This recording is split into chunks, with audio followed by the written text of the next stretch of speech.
I've had the opportunity to work with all these people and their firms over many, many years. So we've got Valerie Bogard from Rosenblatt Securities. We've got Morgan Melchiori from from the Members Exchange, MEMEX. We've got Jeff Estella from his firm, Estella LLC, and we've got Nick Tadany of Partners Capital Corp. So with that, I'd like each of you to just give us a couple of words about yourself and your firm. And we'll start with you, Valerie, if you don't mind. Yeah, thanks, Tony. As Tony said, I'm Valerie Bogard. I'm a market structure analyst at Rosenblatt Securities. We are the largest floor broker and also one of the first sell-side firms with a dedicated market structure team. Our market structure team puts out several reports on both an annual and monthly basis, as well as ad hoc reports covering key issues about venues, regulation, and other kind of market structure developments. Thanks, Valerie. Let's go to you, Morgan. Sure. I'm Morgan Melchiori. I'm at the Members Exchange, as Tony mentioned. MEMEX was founded a little over a year ago, or almost 2 years ago, actually, in the early stages. We came to market last September, doing a limited rollout. Now we are a market of over 1% ADV as of last February. It's still continuing a good momentum this month. I'm on the member experience team, so we're kind of doing all things member engagement. We're still very much in a startup posture right now, so that could mean general onboarding and coordinating network operations things, business development, pricing strategy, things like that. So I've been here about 10 months. Prior to that, I did over a decade at BATS and later SIBO, operations and sales and product and strategy. And eventually the last position I held there was the head of the US equity sales team before coming to MEMEX. Thanks, Morgan. Jeff, would you go next? Yeah, thanks, Tony. So my name is Jeff Estella. My entire career has been on the buy side at Putnam Investments and MFS Investments. 2 years ago, I started my own independent consulting firm, really focusing on 3 verticals. The first one is investment management consulting, and it's all around the investment process, thinking about, transformation of the trading desk, execution quality, retention of alpha, and thinking about improving the governance model. The second vertical would be litigation support, so expert witness work with different active cases in the marketplace. And the third one is fintech, where I'm a board member and advisor to a number of firms in the marketplace. Thanks, Jeff. Sounds great. And finish up with you, Nick. Sure. Thanks, Tony. I consider myself a long-time fintech person before the term fintech existed. I'm gonna go a little opposite to my colleagues here. My last two gigs would have been one at ITG, which was sort of a capital markets disruptor, mainly in the equity space. We also trade foreign exchange. While there, we launched a marketplace, would have been the first ATS in Canada in 2007. Got recruited to the TMX group, which to run their equity portfolio, which would have included the Toronto Stock Exchange, TSX Venture, and TSX Trust. After being in the, being a entrepreneurial public company executive for a long time, founded a business called Partners Capital, where I work with entrepreneurs and companies to help them grow, fix, or change their businesses by getting them access to world-class advice, expertise, connections, and capital. I'm currently on a few boards, some of which are digital asset businesses. CoinSquare is Canada's largest digital assets of crypto business. And then another one called INX, which is a US business, which recently launched the first SEC registered token sale, and they're in the process of going public. Glad to be here. Great. Thanks, Nick. So as we get into topics, we thought that we could have Valerie kind of kick us off with some statistics analysis all around the increase in volatility in 2020 based off a long period of very low volatility. So specifically, where the VIX has been, as well as just the daily trading volumes and what we've seen, and specifically the increase in the retail participation in that. So if you don't mind, Valerie, you can take us out. Sure. Yeah. Thanks, Tony.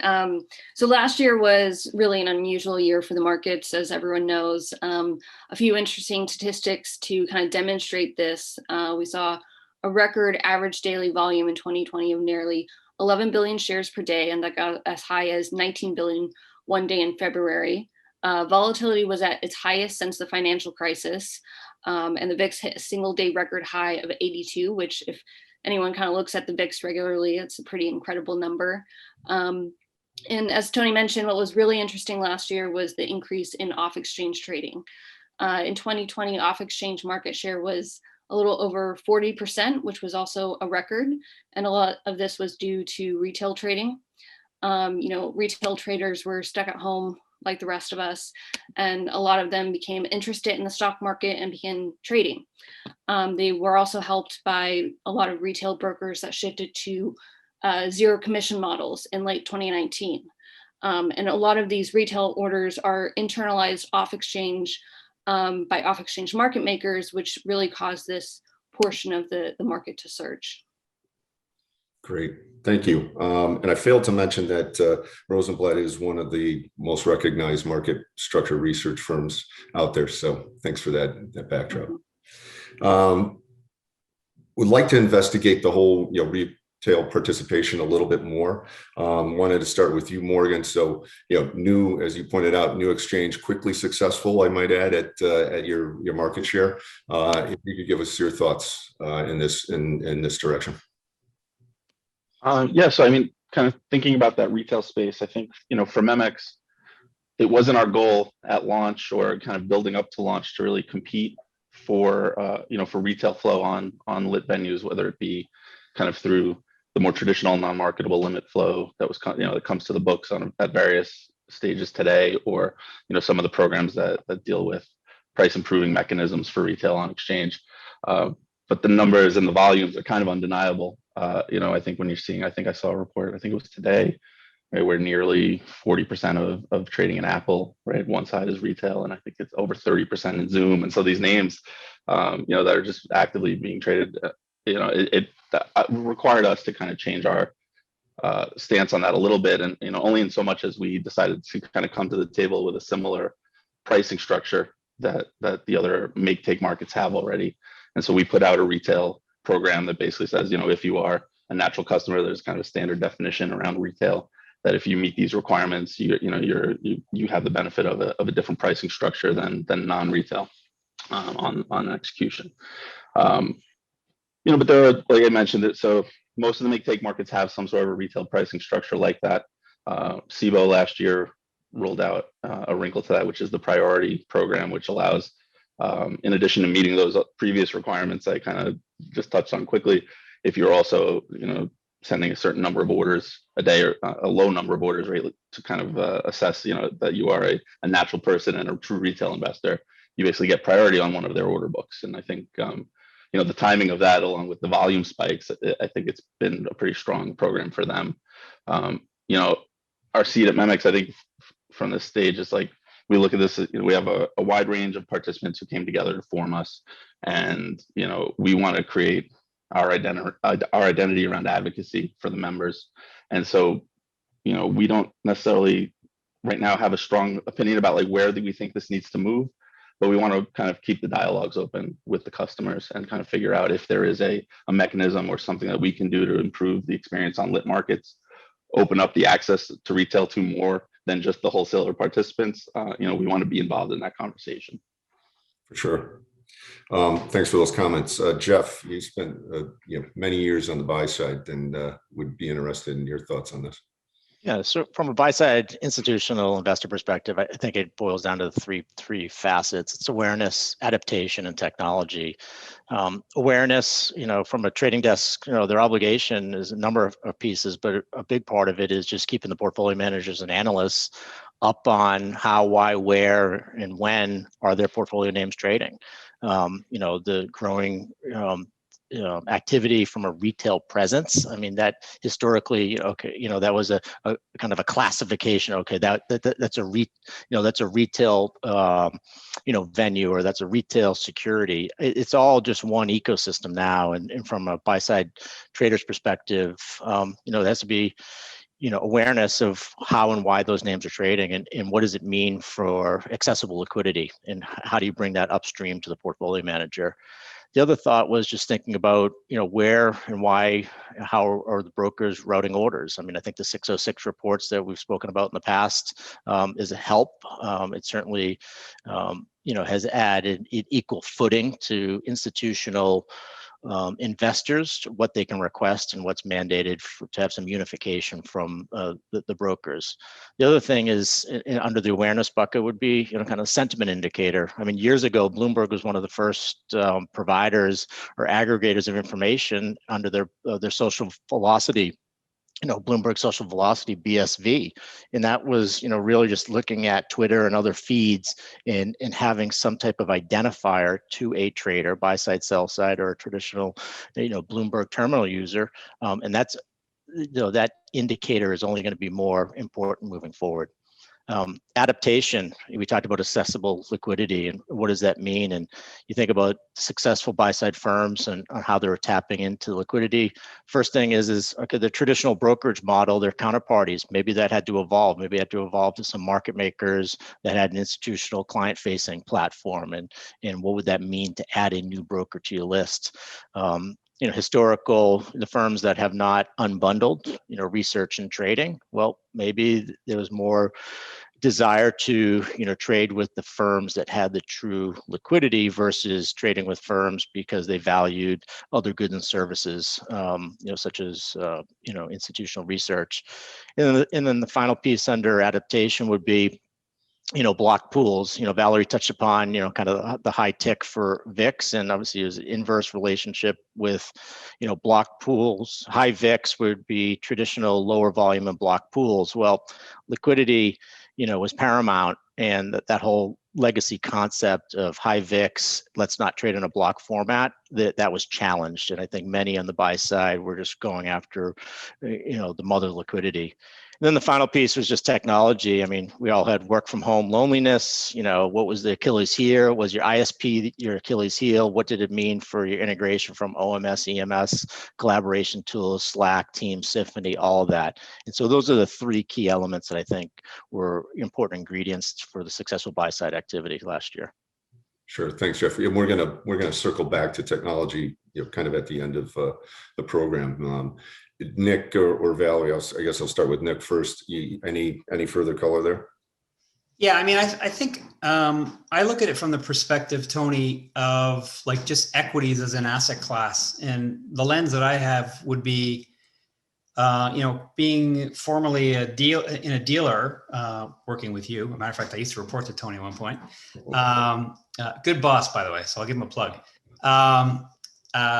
And then running an exchange, I'll tell you that the one big thing that we looked a lot at was the number of public company securities. So if you think back, and this you can easily find this on the net, you go back to, let's say, 1997-ish, 1998, you had, call it somewhere around 8,000 public securities.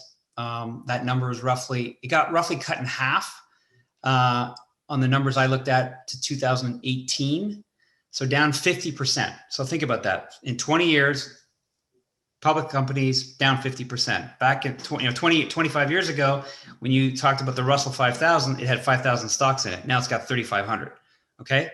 So if you're an institutional asset manager, the field of assets that you have to invest in is it's smaller. Now, what I like to see here is, for a change, you've seen a dramatic shift in retail appetite to the public markets, and I hate to say it, but you can probably thank COVID for that. And then you have the drama of things like GameStop, which add even more fuel to the fire, which, in a way is great. What's bad about it is obviously the market manipulation element. And then, if you're a public company CEO, how do you view being public when you see something like GameStop? So all in all, I think the events of the last year, as it relates to markets per se, is a good thing, notwithstanding the last, call it 6 weeks.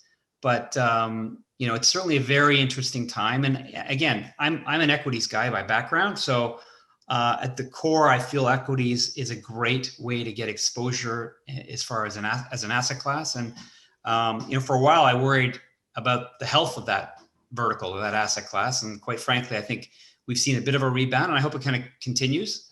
But we'll have to see. Thanks, Nick. Valerie, you want to clean up on this one, or? Yeah, I mean, a number of people have touched on kind of the accessibility issue of kind of the volume with retail having so much of a large portion of the market. And, I think it is kind of a question, especially for institutions, looking at how the volume has skyrocketed. And a lot of that is kind of inaccessible to them. Although, Rosenblatt has seen on our side that a lot of the dark pools that have retail exposure have actually increased in market share, and especially the single dealer platforms, which are typically owned by the large, retail wholesalers. A lot of those venues are popular destinations for marketable retail orders that the large retail wholesalers choose not to internalize directly. So, there is an ability for institutions to get access to some of that retail liquidity. It's just not as direct as, they may be used to. Sure. Great, thanks. We'll move on. Nick, you recently posed a question to me. Do we need more trading venues? Do we need more exchanges? If they're basically supplying the investor with very similar products and services, do we need to go in that direction? And I think as we look into the rest of this year, I pose it to everybody, is there room for consolidation, or do we keep growing it? So I'll let you start, Nick. It was your question, and then we'll move on from there. Sure. I like to kind of look at things within the context of history, and if we go back 40-ish years, you had NYSE, NASDAQ. I'm going to get U.S. history.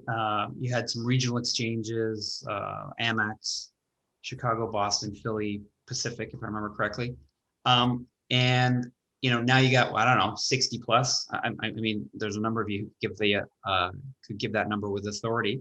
And let me just state that from a competition perspective, I think it's great. We want lots of competition, we want vibrant. But then I look at like the market in Canada as a good example. So the US market's roughly 10 times the size in terms of GDP and population and pretty much every metric, 10 times the size of Canada, okay? So in our market, you've got about 14 marketplaces, okay? So we've probably, by any global metric, we're probably the most over-venued marketplace in the world. Say US at 60, Canada at 14, using the rule of 10, it should be 140. Like, we're just way over marketed. I mean, I obviously couldn't have said this, or I probably wouldn't have said this in my last job, but I think the incentive to be an exchange, as an example in Canada, is far greater than it would be in other markets, because quite frankly, as an ATS, you can participate in market data revenues. Whereas I think in the US, you have to be an exchange to participate in that same revenue stream. So it's a lot easier to be a successful ATS in Canada, because quite frankly, you get access to data revenues a lot easier than you would otherwise. So I think, to me, going back to your initial point, Tony, in terms of value, and when I was a dealer, one of the things that we looked at is you connect to all these venues, and many of which have same or similar business models, value propositions, et cetera. And who ultimately bears the cost of that? Well, it's probably the end client, quite frankly. So I would sometimes wonder about, is now the time for consolidation, or at the very least some helpful innovation? But I'll just leave it at that. Gotcha, Nick. I think makes the best logic to go to you, Morgan, as one of those new exchanges. Sure. So no, the answer is no. No, so I think there's a couple different ways to look at it, right? From in the U.S. equity space, the ATSs, right? There's no obligation to connect there. There's no NMS obligations or best X obligations that are tied to them, really for brokers. But speaking more from my seat, from the exchange side, I think for a long time there was, up until very recently, we had we have lots of exchanges, but we effectively had 3 large market operators and a 4th with IEX. But effectively, there were 3 that were running almost 11, 12 books, between them. And so there definitely, I think, was a message, that there was a need for positive disruption again, like IEX had done several years ago, like Bats and Direct Edge had done before them. I feel like from an exchange standpoint, fragmentation is something that the industry, has had time to figure out how to deal with various ways, and figure out how to manage how they access liquidity and how they value, where they're going. And I think the broker dealer community, right, in particular, is very aware of those challenges and and figured out how to manage that complexity.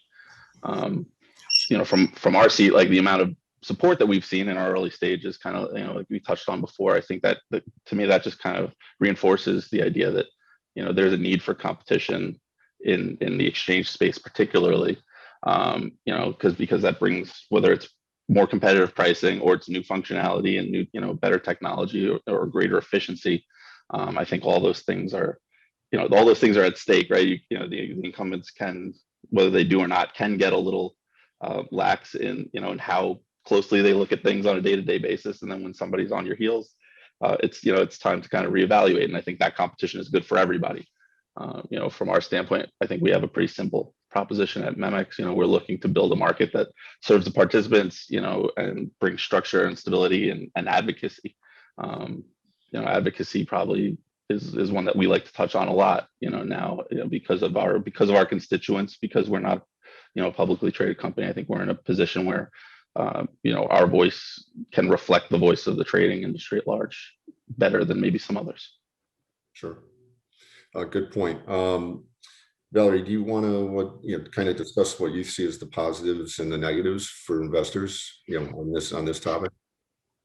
Yeah, I mean, I agree with both Nick and Morgan. A lot of it comes down to innovation and bringing something new to the market, and that's a challenge that all new venues face when they launch. A lot of the new venues, it's really difficult for them to gain market share.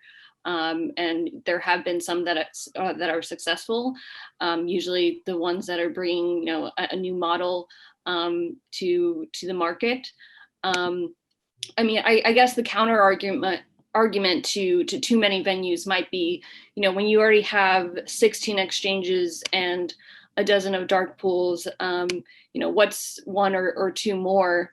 Brokers are pretty familiar with the process of adding more venues to their routing algorithms, and it kind of leaves it up to the market, allowing new venues to enter. But if they're innovative and can gain market share, then they'll win that market share, and that's kind of how they'll succeed.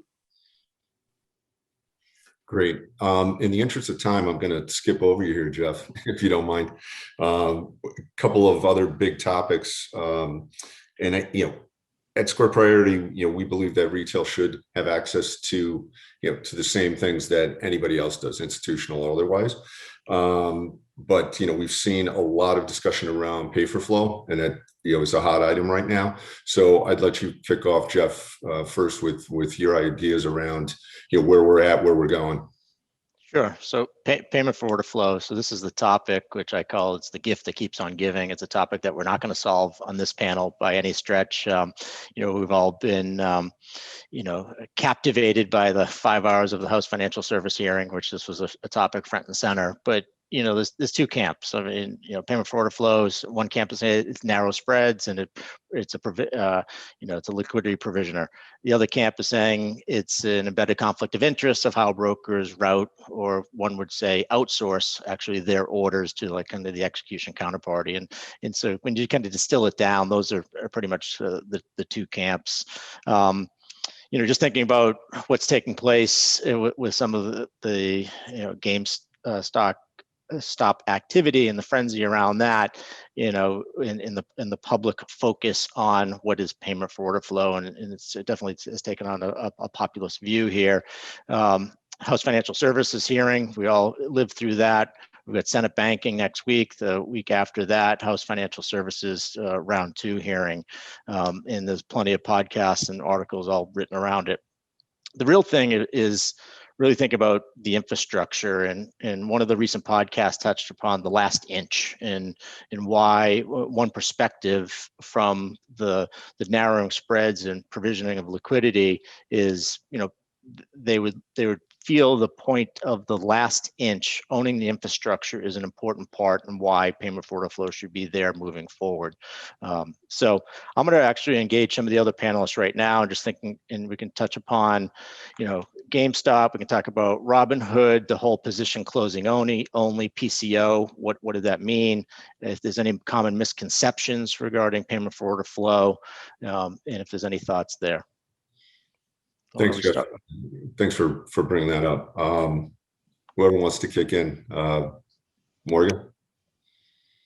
Sure. So I mean, I don't know that I have a strong position on the Robinhood situation outside of kind of the strange circumstances around kind of narrowing and refining requirements of their customers around a single symbol or around a couple of symbols, right? I feel like, but I don't know how viable it would be for them to think about in that case in hindsight, right? To think about not shutting down trading altogether, right? They're going to have customers who have positions that they're not going to be able to satisfy, or are basically sitting on the sidelines during extremely volatile scenarios. From my seat, I think payment for order flow is very complicated, right? Strictly from a U.S. equity standpoint, like throw the options business to the side, where the exchanges kind of tend to be a little more a piece of that puzzle. But from the equity standpoint, I think there are costs and benefits for a market maker, a wholesaler to run a PFOF business, and I think that's kind of plays into what they're doing. And I think the obligations, the requirements, six reporting, the reporting on price improvement and best X are all out there. I don't know. I think there was one thing that I thought of that that I saw recently that, Jeff, I thought you might be interested in or might have opinion on, was that like kind of a second outcome of this is that all this volume happening in a place that's inaccessible to the institutional trader doesn't prevent the institutional trader from having obligations in certain names or certain strategies, it's like POV trading or VWAP, where they can't, right? The volumes are there, the volume number is there, the ADV is there, the activity is happening, but it's not happening in a place that they can actually, impact. How does somebody get involved? Like, how does the institutional broker or the algo broker that's providing the solutions for them, how do they address that? How do they figure out how to engage in that, like correct for that flow that's not accessible? Yeah, so I think it touches upon one of my earlier observations that the historical counterparty relationship that the buy side had with their list of 50 to 100 brokers, that may have to evolve. It may have to evolve to different brokers that have a client-facing business that may historically not had been a priority for that buy side firm. And so the evolution of the counterparty relationship, I think, is vital. I think the level of sophistication of what the buy side needs to ask their execution counterparties, venues that they're doing business on, and it's more than just the kind of the 606, which democratized where and why orders are routed to different places. This is an opportunity for firms to do more. All of this can't be insourced. I understand there are many firms out there that don't have the internal resources. There are different places to get that help. I was a big consumer, or I'll give a shout out to Rosenblatt today. I mean, I was a big consumer of their products when I was on the buy side, and firms like Rosenblatt and others can certainly help the buy side help navigate them. Sure. Just thinking about this topic, I think Morgan made the comment that it's complicated, and it is complicated, and it's not. This is not the only place where you have these types of very subtle conflicts. You have it in the insurance industry. You've got it in the travel industry. There's all sorts of industries where you've got this payment for order flow business, like whatever, rebating. At least in our marketplace, we don't have quote unquote true payment for order flow, but we have we have the same thing, but it manifests itself in a different way by leveraging exchange, active and passive rebates. So I think it's complicated. I think, Tony, when you and I talked about this a couple of days ago, I just feel like, certainly from the retail perspective, because they're the ones who probably have the least amount of visibility and understanding what this stuff means to them and their portfolio and their returns. It feels like this stuff should be transparency. It should be education, like real simple stuff, which I think should be mandated to some degree. And then give them the choice. If you don't want to pay any commission on your transaction, fine, you're going down this pipe. If you want to pay commission on your transaction, you're going on a different pipe. And there's different levels of disclosure, or sorry, there's not different. There is consistent levels of disclosure and transparency around, where your money's going. And there's a number of business models right now that are coming to the fore that will probably start to expose this more clearly. But certainly, yes, it is complicated, but it should be solvable. Yeah, I mean, I think the GameStop hearing and the saga around it, it was actually helpful to highlight a number of market structure issues. For instance, the increase in off exchange and its impact on price discovery, the advantages of moving to kind of a one-day settlement, possible tick size reforms kind of help exchanges better compete against off exchange venues. And I think that, in the next year or so, these are definitely issues that the SEC leadership is going to be focused on. In terms of payment for order flow, I'm not sure that the SEC or even, Congress would want to go down the route of outright banning it. I think, there was a lot of talk about increased transparency, although it's worth noting that, just in 2020, the SEC already implemented reforms to the retail 606 disclosures to provide more information about payment for order flow. So there is more transparency out there. I don't know if everyone is kind of looking at that as closely as they should, but I think going back to kind of the debate about on exchange and off exchange and looking at the requirements, like the tick size requirements for exchanges, might be something that the SEC is more kind of willing to look at rather than, outright banning or outlawing, payment for order flow altogether. Thanks, Valerie. Thought we'd change direction a little bit. Another hot topic, market data. I was again speaking to Mr. Tadani about this, and you headed up an exchange. I wanted to get your thoughts about the economics of it, how it's shared, how it should be shared, and just what your thoughts were there, and then we can move around the panel. The question that I'm now free to answer. I would say the exchanges will contend that they own the data. The dealers will contend the opposite.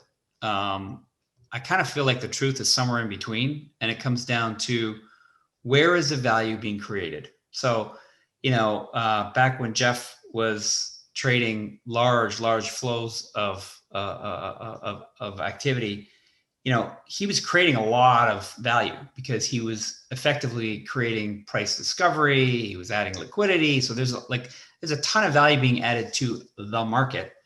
Now, sometimes the dealer will also do the same. So I kind of feel like where the economics reside certainly shouldn't be driven exclusively by the exchanges. I know in our marketplace, we don't even have a tape sharing mechanism as you do in the US, although the sentiment seems to be moving in that direction as a clear recognition of, the value doesn't come from one source. And I was part of a marketplace called Neo, where we were trying to, agitate for similar change as I think you're doing with the MEMX, which is fantastic. But certainly there's a clear recognition that the economics should be shared on the basis of where the value is created. That's my personal view. And I think, I think there's certainly there's an opportunity to do something a little bit more innovative than what may exist today. Gotcha. Jeff, why don't you go next? So from a buy side perspective, market data, the buy side is going to say, well, if the order started with us and a broker and a venue or exchange touched it, shouldn't the creator of that order own at least a piece of the market data? And could that help, or I guess reduce the internal market data? It could be index data, it could be a number of different data charges and financial liabilities that an asset manager may have. So this is another topic that is, it hasn't been front and center, but when the topic of market data comes up, the buy side is passionate about, that some of it should be coming back to them. That has not really seen the public eye or the regulatory eye, but time will tell if that's going to change. Gotcha. Valerie? Yeah, I mean, market data reform was a big focus for the previous SEC leadership, especially Brett Redfern, who was the previous head of trading and markets. They came out with these two major rules last year that would change, SIP infrastructure and SIP governance rules, basically trying to make the SIP a more viable alternative to the prop data feeds.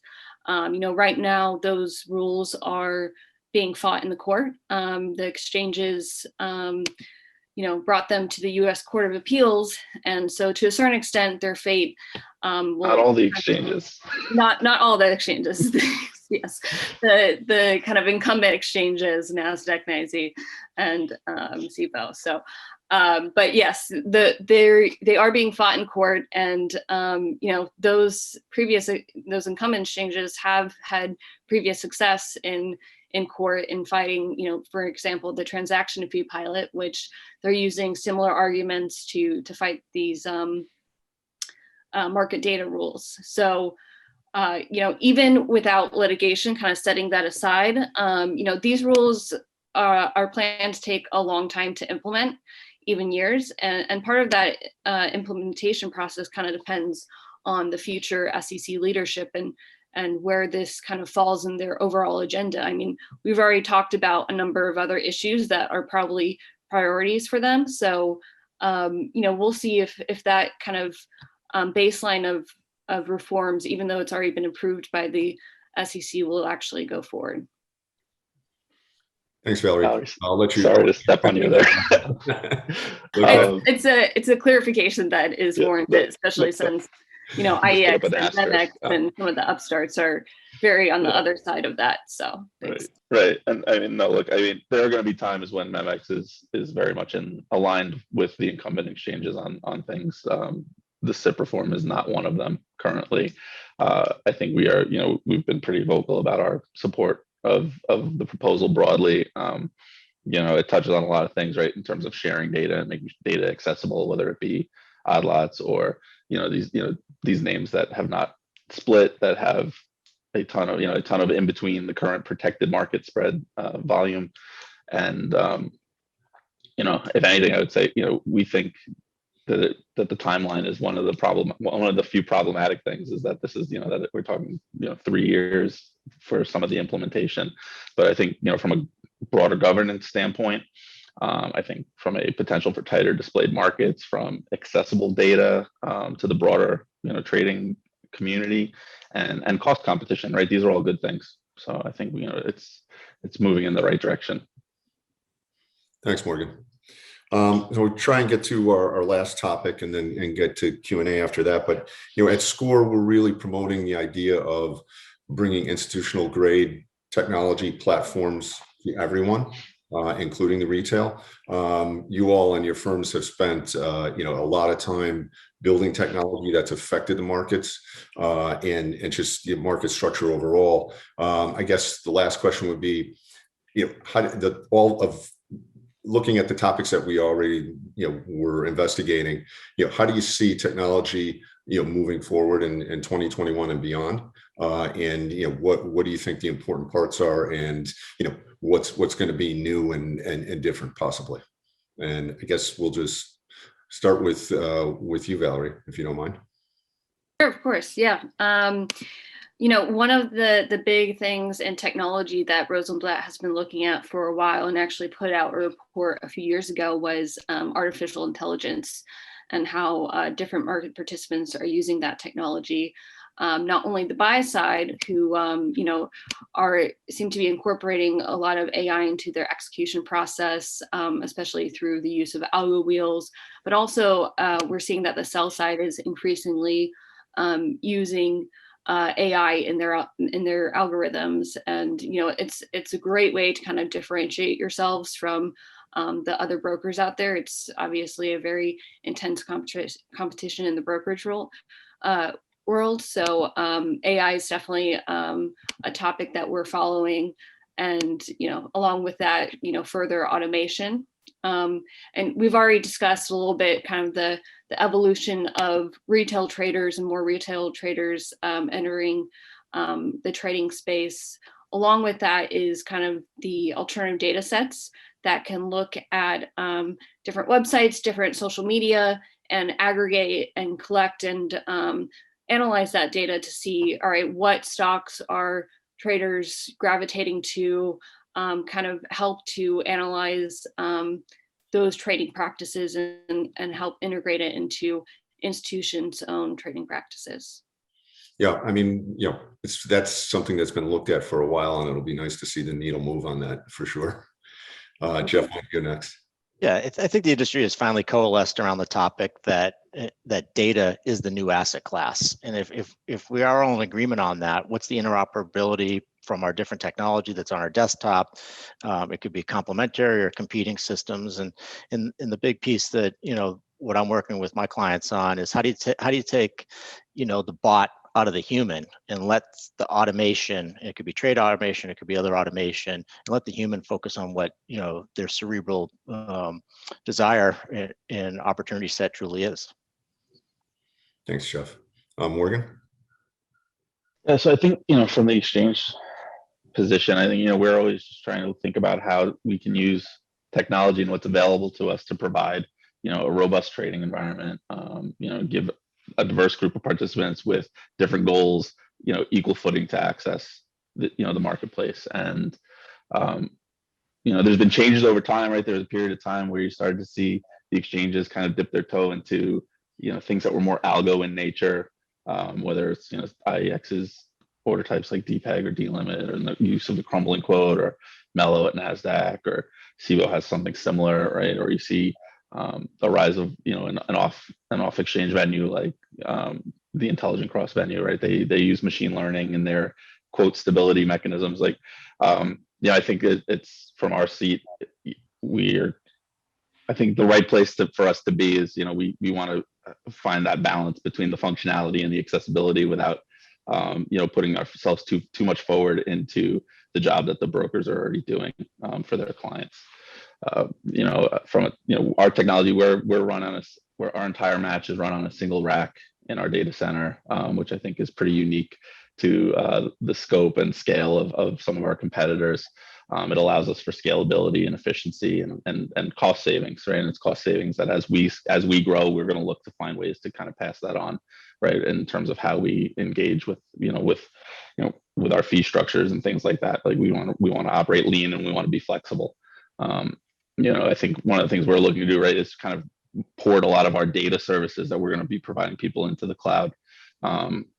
I know that sounds really like theoretical and things, but at the end of the day, we think, the data center is not where, market data and, technological innovation is going to happen from a market data standpoint. So us doing that and being able to port that data into a place where somebody can go act on it with their systems easily and readily, whether it's in real time or historical, giving that data out and doing it at an extreme discount and, to what we think our competitors are going to do. That just kind of falls in line with where we want to be in terms of being, putting those positive disruptions out there, providing the pressure where we can, and using 21st century tools, at our disposal to do so. Great. Nick, we'll let you wrap up. Sure. Thanks. I agree with all the comments made. I think if I take a step back and think about, what is the technology, like what does it mean in terms of technology? What's ahead of us?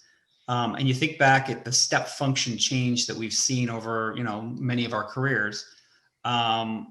I kind of feel like the next wave is going to be, all these new emerging technologies, blockchain, the stuff that's driving crypto. What does it mean to the current construct or the framework of the way our marketplaces work today? Like today, we've got central depositories, clearing organizations. Will you need that in the future? What's the role of the broker? We talked a couple comments, Valerie, Morgan, Jeff made comments about automation and AI. And I mean, again, machines are way smarter than they used to be because they can process and consume much more data. What does that mean to the folks piloting these strategies, managing these strategies? But I think the big one is going to be, what does the framework look like? Because I think you're going to see a lot of changes and a lot of disruption there. It's already starting to kind of bubble up in, crypto. People laugh at that probably 2 years ago, a year ago. Now, maybe not as many people are laughing. They're kind of asking the question, like, how much of this stuff is going to be relevant in other domains? And I really feel that's going to be an interesting discussion point. Thanks, Nick. We got quite a few questions, so let me try and sort through here a little bit, and we'll try and move it along so we can answer as many as possible. First one coming in was, do you believe that once all those stimulus checks stop and people go back to work, will retail drop back down to a normal participation level in the marketplace? And I'll let whoever wants to step up for that one. I'll add my 2 cents there. Okay. I think certainly when people go back to work, I think it'll drop off somewhat. But I think it's also important to remember that, the move to zero fee commissions happened in late 2019. And that part of, the retail increase won't be going away. So it's hard to decipher what portion of that increase comes from what reason, but I do think that it won't be dropping down to, the levels that we saw pre 2000, early 2020. My 2 cents there, if the risk profile of some of these traders, not investors, if they don't change their risk profile and they get whipsawed, they will probably go back to the well less often moving forward. Just because it wasn't the best financial outcome for them. That's fair. I mean, I think I largely agree with Valerie, right? I think we'll see a little bit of a reduction, but the daily fantasy trading community that's out there, right? I think there's, like, as long as there are low barriers to entry, and it's generally it's a good experience generally. I feel like it's going to continue down a similar path, even if it slows down a bit. I mean, I think it's great that you had investors get drawn into this market. That's a good thing. That's good for all of us. It's good for liquidity. It's good for interest. It's good for, I don't see how it's not good for anybody. Whether it's coming from a stimulus check or otherwise, I guess maybe that's just recycling your taxpayers' money. But it probably shrinks just as behavior comes back to some semblance of normalcy. Thanks. I'll keep it moving. Do you anticipate the SEC and CFTC working closer together on regulation, since much of the trading is executed via centralized platforms?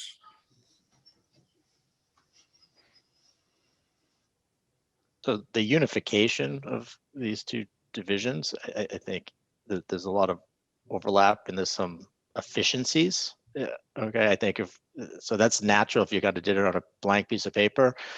There's been some obviously historical divides and differences. It could be political, leadership, or what have you. What we're going through and thinking of some normalization of thoughts, regulatory governance across all asset classes, all types, all ways to express interest in a security. It would be natural that we would see them working more closely together. Okay. Any other thoughts?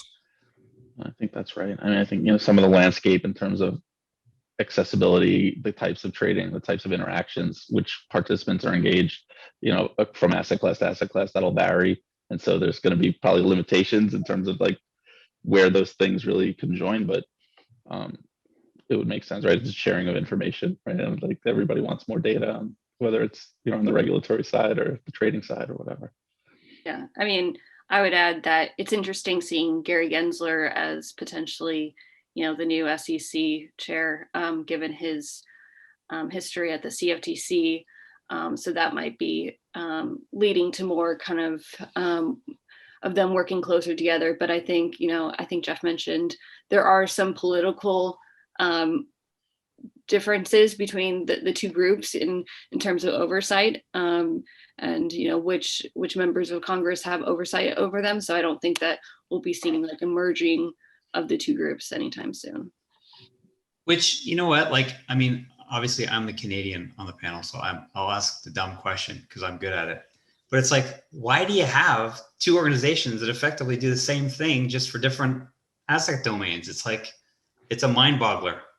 I agree with Jeff's comment about like, it's largely duplicative on a number of levels. And presumably you want to get some cost savings. That's a pretty good place to start. Mr. Gensler certainly knows the inner workings of both, Yeah, there so you go. time will tell. Yeah, that's great. That's for sure.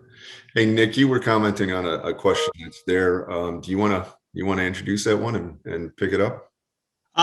Yeah, the gentleman named Chris asked a question about, briefly touched on decrease in publicly traded companies over the past couple of decades. Do you see SPACs and to a lesser extent direct listings as innovations that will successfully reverse the trend? So when we looked at the trend of shrinking public companies, and it's dramatic when you think about it, right? Like if you go from a number that 20 years ago was, call it 8, and now you're at 4. And over the last 20 years, you'd have, let's say, economic growth and population growth, economic growth of, let's say, 3% per year, 20 years. Let's say you're on a double of the economy. On a relative basis, the number of companies that are public to a period 20 plus years ago is down, call it 70%, 65 or something like that. So it's a big change. So I like the way this question is phrased, in that SPACs, a lot of the SPACs were ridiculed, but now I think what you're seeing is SPACs have gained a tremendous amount of following with a lot of PE. So one of the outlets where a lot of companies, public companies, have gone is they've gone private, okay?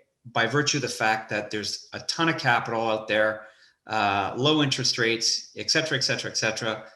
The trend towards private funds chasing and creating private assets has been, overwhelming. Now, a lot of these funds are now looking at the public markets as a way by which they can pursue some of the same strategies by leveraging this structure. So I think the person posing the question is bang on. I actually do think that this is a helpful innovation. It will bring some companies back to the public markets, and it'll introduce the value of a lot of the things that you folks do as it relates to efficient movement of capital. Thanks, Nick. Anybody else want to weigh in on this one, or we can go to the next one? This is to market data. Regarding market data, what are the panel's thoughts with regards to exchanges buying data providers, i.e. LSE buying Refinitiv? Is this a positive trend? And what seat you're in. If you're a consumer of the data, your leverage with multiple providers has naturally just been reduced, and most of the time it's going to come down to a bundled experience. Meaning, if you're looking for same store sales data under whatever platform you're pursuing it from, you may have to buy that plus all this other data. Could be phase 3 FDA data as well. You may just want same store sales data, but guess what? You're paying for a bundled experience, and it's natural that certain M&A has taken place in the market and what you're referring to exchange into acquiring different data sets. So from that perspective, you're going to have less negotiation from the exchange or the roll up aggregation.